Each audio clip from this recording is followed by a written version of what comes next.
ভাগ্নির বিয়ে উপলক্ষে ঢাকা দিয়ে বরিশাল ভাগ্নিকে বাড়ি গেছি বিয়ে খাইতে। অনেক দিনই হয়েছে ওই বাড়ি গেছি, তো আজকে সেই অপেক্ষার দিন আইছে। আজকে যাই বর আইছে ভাগ্নিকে নিয়ে যাওয়ার জন্য।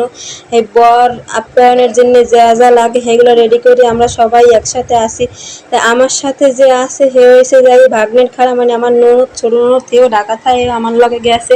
তো একই সাথে আমরা সবাই মিললে এর লাগে হে ভাগ্নের চাচাতো বোন টোন অনেকজন ছিল, আমরা সবাই মিলে গেছি যে জামাইয়ের আপ্যায়ন করতে। তা গেটে আমরা যাইনি, আমরা গেছি জামাইয়ের খাটে জামাইয়ের আপ্যায়ন করতে।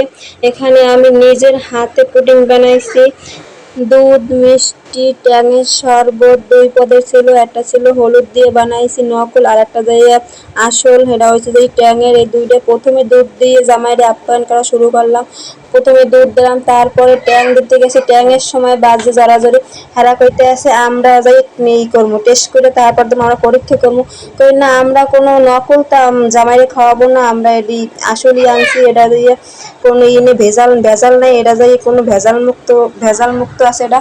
হ্যাঁ, পরে যাই জোর টোর করে তারপর খাওয়াইলাম। সত্যি ওটা কিছু ছিল না, ওটা আসলটা আমি জামাইরে খাওয়াইছি। আর নকলটা নিয়েছিলাম যে জামাইয়ের লাগে যে ভাই ব্রাদার আইছে হ্যাঁ গোজিনে। তা হ্যাঁ আগেই যে একটা পার্টি স্প্রে লেগেছে হেঁটে দিয়ে যে আমাদের সবগুলো নষ্ট করে দিয়েছে। এদিকে হ্যাঁ জামাইয়ের ভাইকে কিছু খাওয়া নাই। তাই আমরা এই সব জামাইয়ের খাওয়াইতে চাল লগে দেখেন যে অনেক মানুষ আছে আমাদের সাথে। জামাইয়ের ভাই যে সেরা তারাও আমাদের পিছনে ছিল, আমাদের লগেই ছিল। তারপরে আমাদের সাথে যে লোকজনে যারা গেছে গেট ধরতে, তারাও সবাই আছে। আমরা সবাই মিলে